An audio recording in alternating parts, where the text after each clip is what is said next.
Hello everyone, welcome to my YouTube channel exam hunt के इस YouTube channel पर एक बार फिर से मैं आप सभी का बहुत बहुत स्वागत कर रही हूँ।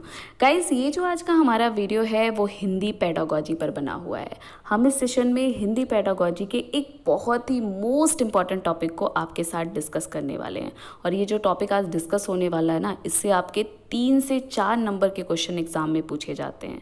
और वैसे तो मैं पूरी कोशिश करूंगी कि आपको जो टॉपिक मैं डिस्कस कर रही हूँ आपके साथ, उनसे रिलेटेड जितनी इंपॉर्टेंट बातें हैं आपके एग्ज़ाम को लेकर, वो सारी बातें मैं आपको बताऊं। फिर भी अगर कहीं कोई डाउट होता है, कहीं कोई कन्फ्यूज़न होता है, चाहे वो एग्ज़ाम को लेकर हो या फिर टॉपिक को लेकर हो, वो चीज़ आप मेरे से कमेंट बॉक्स में पूछ लीजिएगा कि मैम ये चीज़ हमें नहीं समझ में आया। मैं कोशिश करूँगी कि आपके जो भी डाउट्स हैं उनको भी मैं क्लियर करूँ।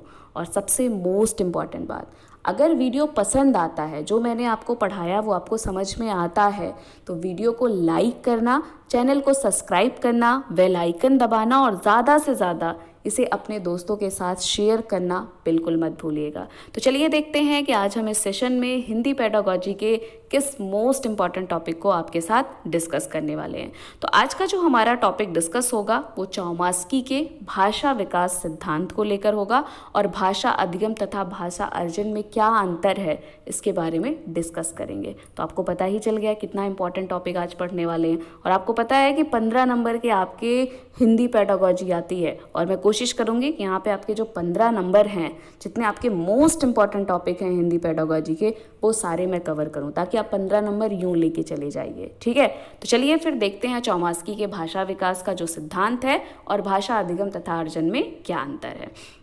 तो देखिए, नाम चौमास्की की अगर हम बात करते हैं, पहला इंपॉर्टेंट क्वेश्चन तो यही आपसे बनेगा कि भाई भाषा विकास के सिद्धांत की व्याख्या किसने की थी। तो किसका नाम बताओगे? नाम चौमास्की ने किया था। जिसमें इन्होंने क्या कहा था? इन्होंने ये कहा कि जो बच्चे होते हैं ना, उनकी अपनी भाषाएं होती हैं। जैसे उनकी क्या है, जो उनकी मातृभाषा है, जो उसको उन्होंने समाज से अर्जन किया है, यदि हम उसको आधार बनाकर बच्चे को कोई चीज़ पढ़ाते हैं, बच्चे को कोई चीज़ सिखाते हैं, तो उस चीज़ को बच्चा क्या कर लेता है? आसानी से सीख लेता है। ये इन्होंने अपने सिद्धांत में क्या किया था? बात किया था।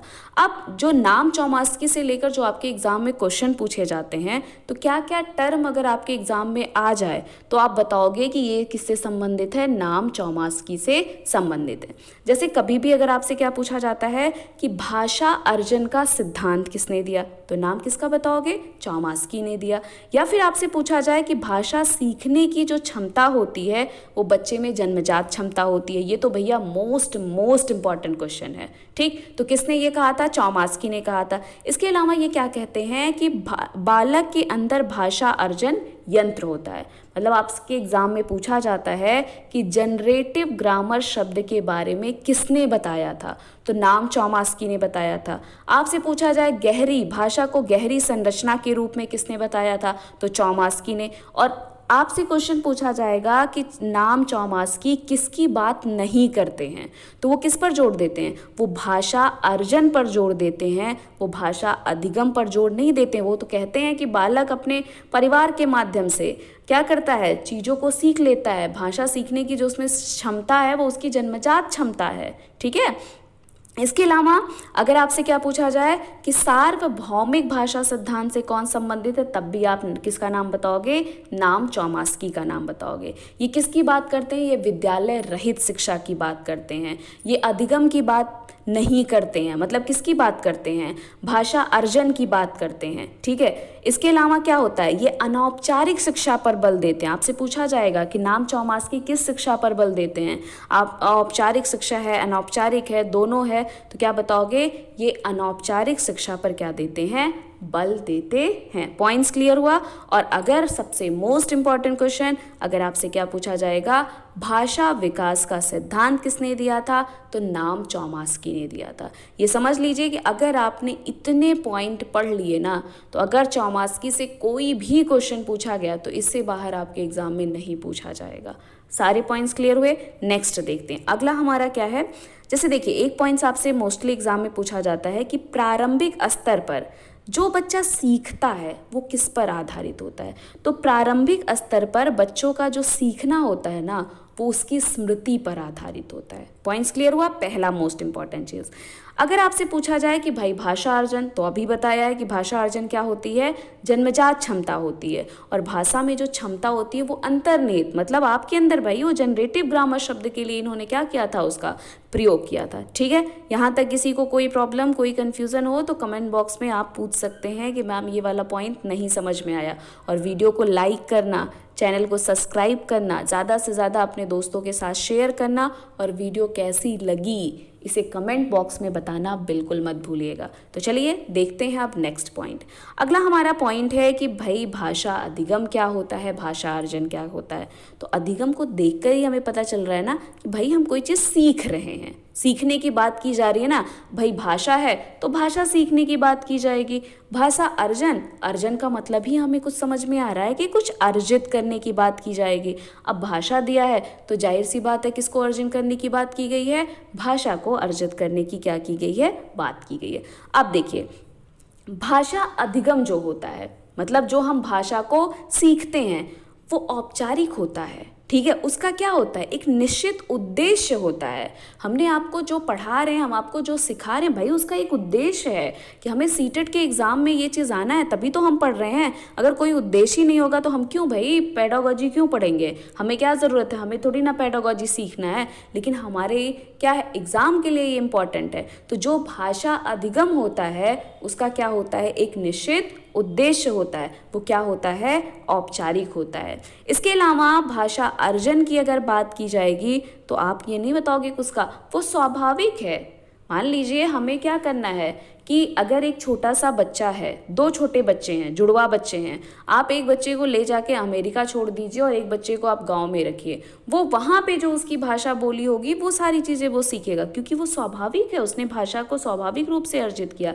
और यहाँ का जो बच्चा होगा वो यहाँ की भाषा को सीखेगा, वो भी स्वाभाविक रूप से। ऐसा नहीं होगा कि वो भाई बच्चा जिसका है उसके हिसाब से वो सीखेगा, ऐसा कुछ नहीं होता है। ठीक है, तो अगर आपसे पूछा जाए कि भाषा अर्जन कैसा होता है, स्वाभाविक होता है। और भाषा अधिगम क्या होता है, उसका एक निश्चित उद्देश्य होता है। इसमें क्या होता है, समय, स्थान, पाठ्यक्रम, विषय पद्धति होती है। मतलब इसका समय निश्चित होता है कि भाई आपको इतने से इतने बजे तक पढ़ाया जाएगा। इसका स्थान निश्चित होता है कि आपको यहाँ पे पढ़ाया जाएगा। इसका पाठ्यक्रम होता है भाई इतने से ये टॉपिक आपके एग्जाम में आने वाला है, तो आप उसी के हिसाब से तो पढ़ते हो। और जो भाषा अधिगम है, अर्जन है, वो एक प्रक्रिया है, स्वतंत्र है, सहज है, स्वाभाविक है।